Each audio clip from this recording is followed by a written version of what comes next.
Today I have four stories I'm going to be talking to you about in terms of covering news because after all, first and foremost, we are a news-centric channel. So I want to make sure I bring you the latest and greatest news from the world of Nintendo in particular as it pertains to Nintendo Switch 2, but also the company overall.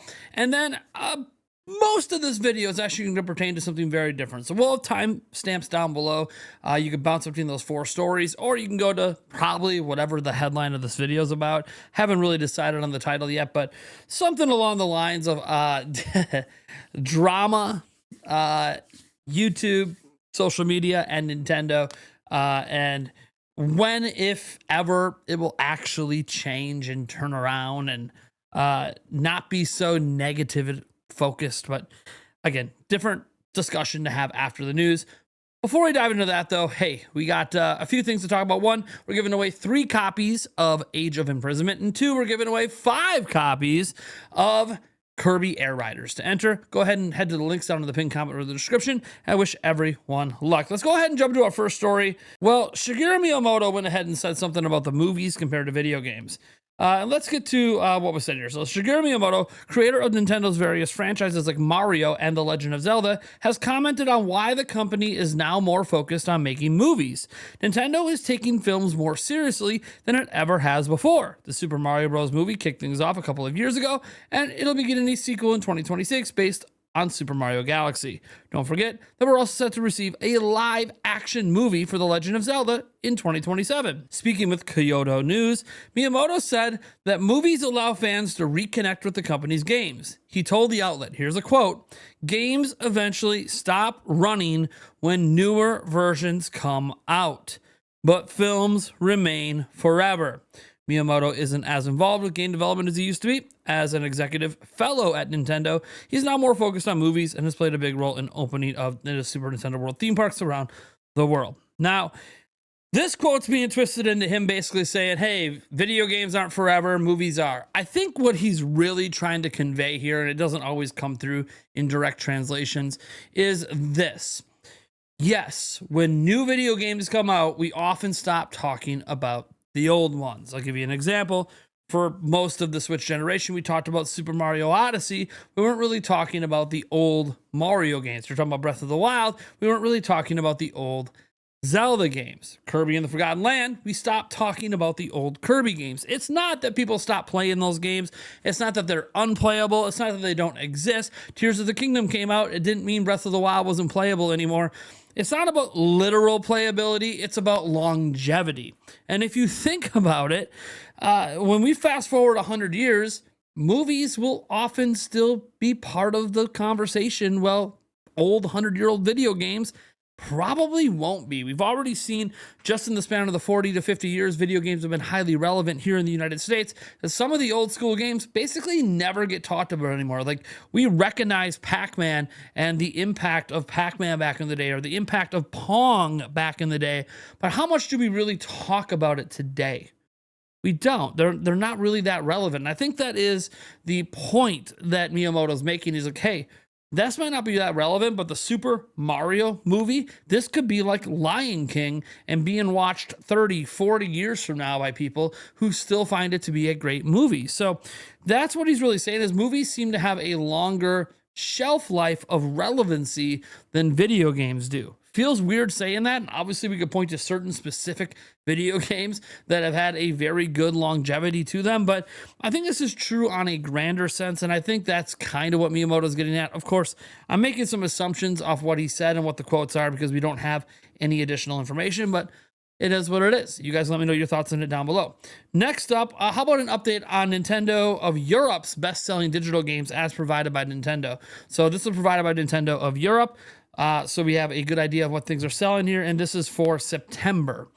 So in the month of September, these were the top-selling games on Switch 2. Hollow Knight Silksong, Switch 2 Edition, Hades 2, Switch 2 Edition, then Hollow Knight Silksong, then Donkey Kong Bonanza, then Star Wars Outlaws, EA Sports FC 26, Super Mario Galaxy 1 and 2, EA Sports FC 26 Ultimate Edition, and then Minecraft rounds out the top 10. Then you see the Switch 1 edition of Hades 2, Super Mario Galaxy, Sonic Racing Crossroads, Stardew Valley, and Story of Seasons. Again, This is the Switch 2 charts. The Switch charts are very similar. Seeing Hollow Knight Silksong at the top, followed by Hollow Knight, Hades 2, Minecraft, Stardew Valley, Tiny Bookshop, EA Sports FC26, Mario Kart 8 Deluxe, EA Sports FC26 Ultimate Edition, Super Mario Party Jamboree, then Animal Crossing New Horizons, Story of Seasons, Grand Bazaar, Among Us, Wobbly Life, and Nintendo Switch Sports. Again, these results are provided directly by Nintendo of Europe for the month of September. Again, none of this includes like actual sales data or numbers, so we don't really know what we can glean from it, but we don't have to mess around with what we can glean from this. So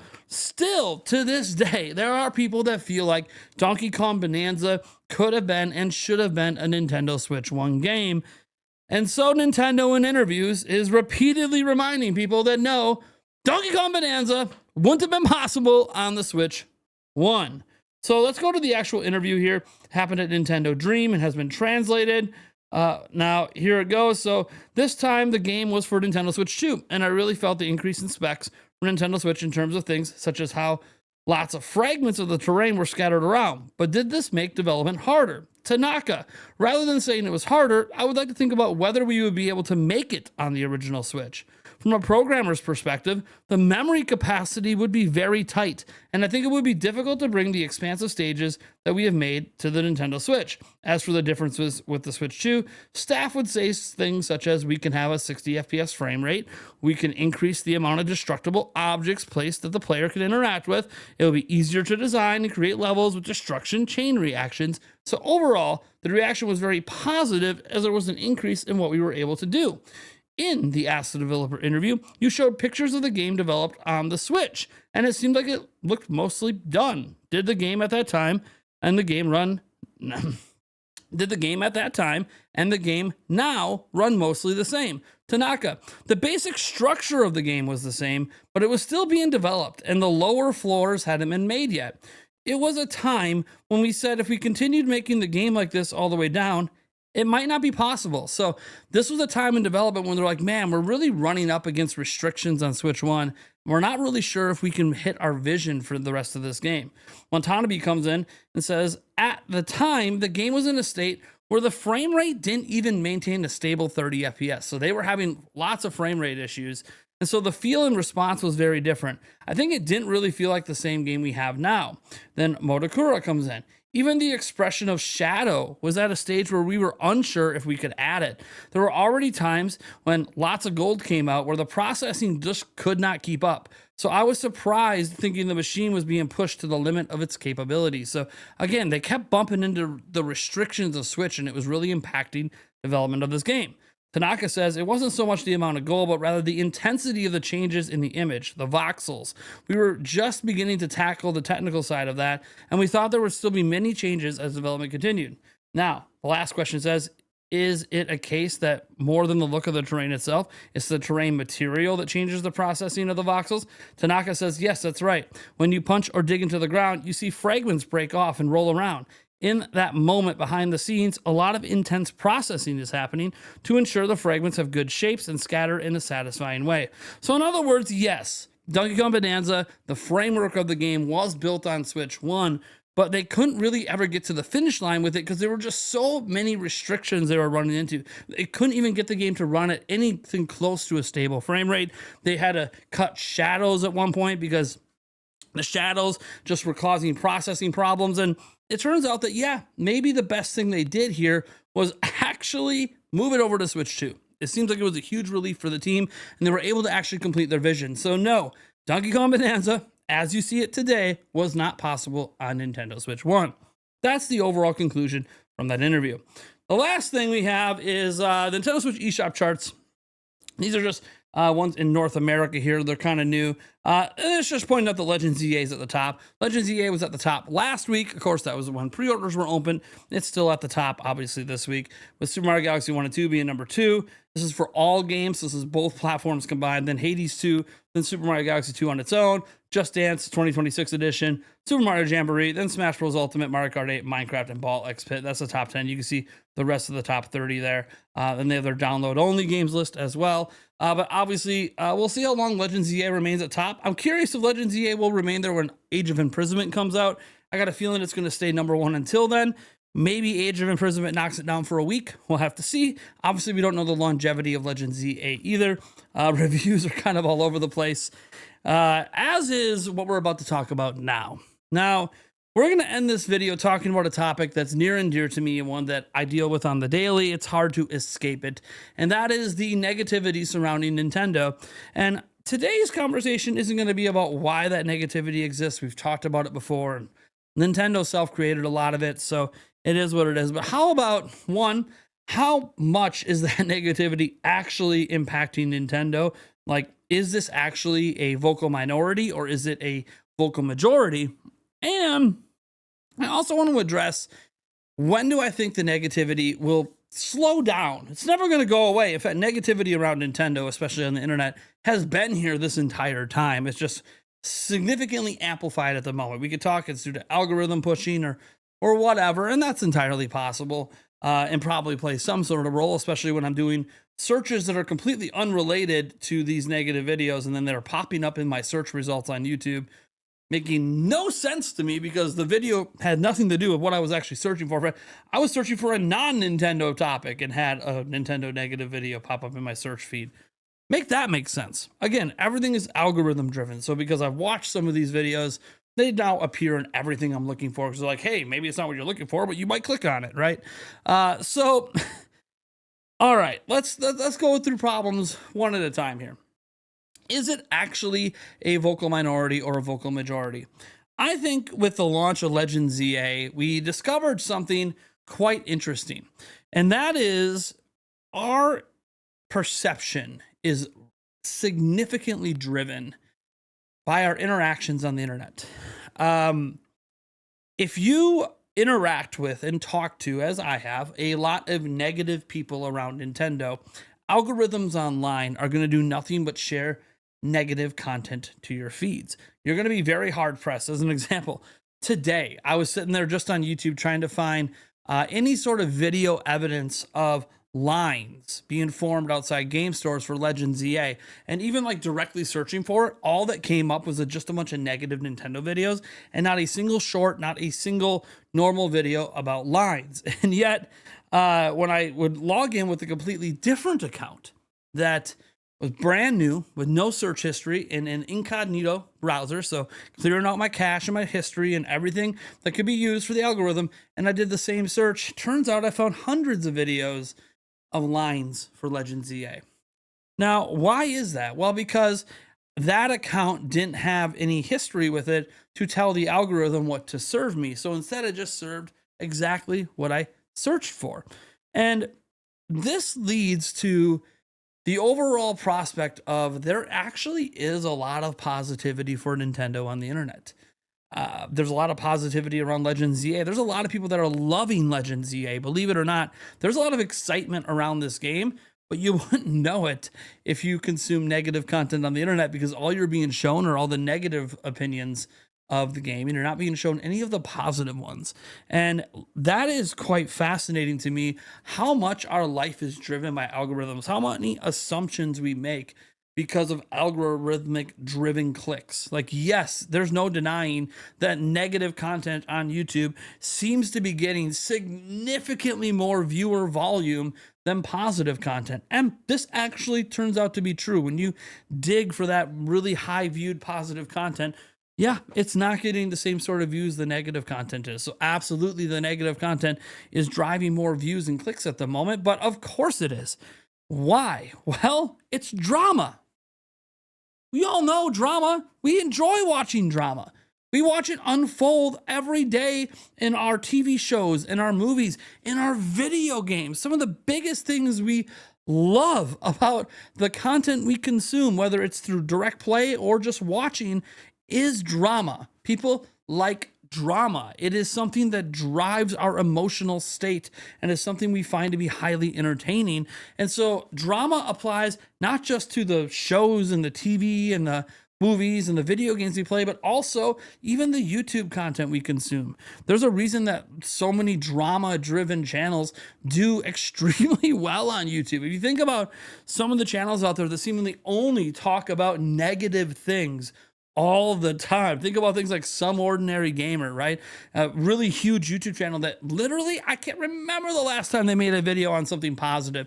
It's almost always negative, and that's because it drives the views. When you watch a show like Philip DeFranco, which I do to try to keep up with on some of the ongoing news in the world, almost every single video is titled and framed around the negative stories of that day. Why? Because drama drives views. People are seeking out that drama because in some weird form in our brain, that drama, regardless of how serious or unserious it is entertaining to us. So people are watching the negative content because not only does it reaffirm their opinions, it also is entertainment. People even hate watch those videos that disagree with them because they like that anger fest of being mad at what they're saying. And hey, I've been guilty of that at times as well. So there's a lot of entertainment value there. And that entertainment value is never going to go away. So when we talk about how big is this movement, remember that a lot of our opinions on this are driven by the algorithm and what we're being shown. If you only consume positive content, that's pretty much all you're going to see. If you only consume negative content, that's pretty much all you're going to see. Even if you consume just a little bit of negative content, it'll be started getting spammed like crazy to your feed. Now that we have that reality, we understand that perception online is based just upon really algorithms. What does this have to do with the real world? Well, we just recently had that report from Nintendo that they're trying to make 25 million Switch 2s this fiscal year. They're not doing that willy-nilly. They're doing that because the demand is there. The orders are there. Things are selling. They don't just... They're not a dumb company. They're not asking for 30 million, nearly 30 million of a system to get made in 10 months if the system isn't selling. That doesn't make any sense. That would literally sink the company to make that many units if the units aren't actually moving. So clearly the system is selling very well. We have a firm belief around here it's sold at least 9 million as of the end of September, probably more than that, but we're going to stay conservative there and say 9 million as of the end of September. We'll know the real numbers in November, the official numbers anyways. But the point is that Nintendo wouldn't be trying to make so many damn units if they weren't selling. So clearly the Switch 2 is selling really well. Clearly there was lines almost at every retail store across the United States for Legends ZA at launch, whether people were getting the Switch 1 version or the Switch 2 version. There are tons and tons of videos of people picking up the Legends ZA bundle with Switch 2. In fact, the bundle itself is actually sold out at my local Walmart and Best Buy. I'm not sure about GameStop. I haven't stopped by to check, but point is that like two of the major retailers that carry this stuff, they do not have any more ZA bundles. They even have signs up saying, sorry, we're sold out of ZA bundles. That doesn't mean they're not going to get more. It just means, hey, they did sell out of their launch stock of it.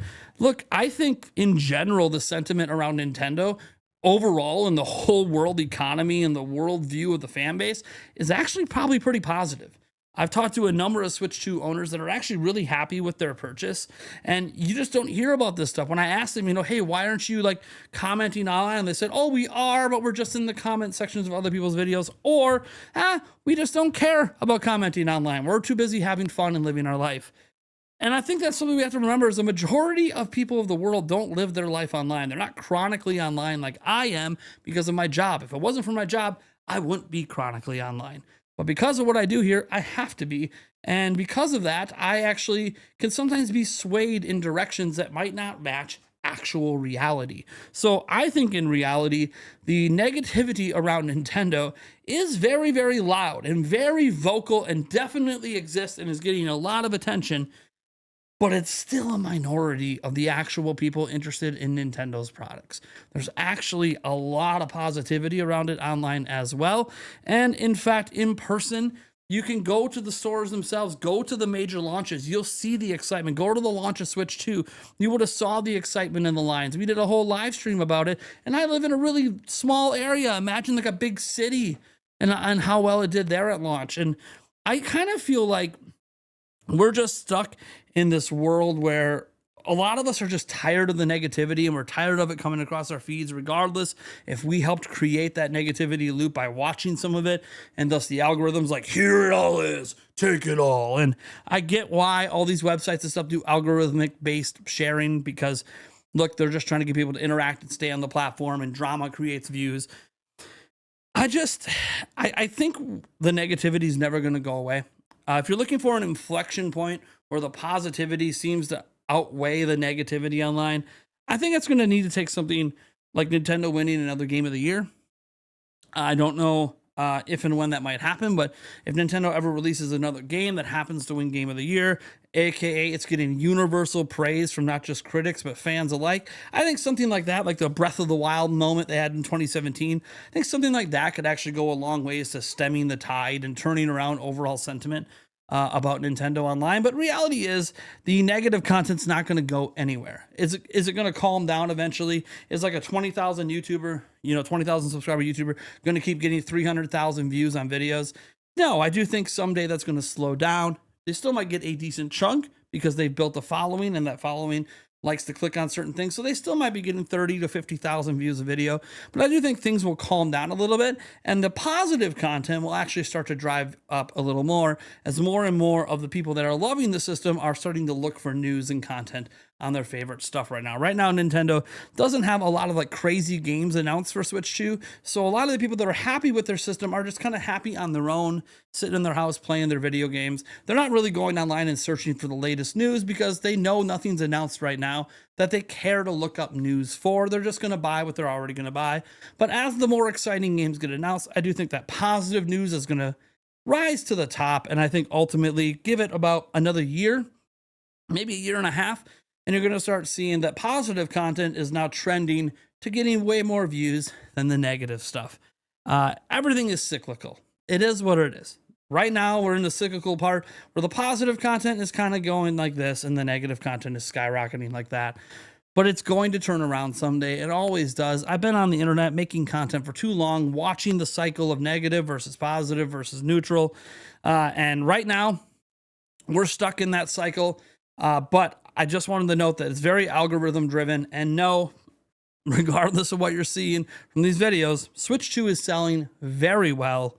And the proof is in the fact that Nintendo ordered 25 million.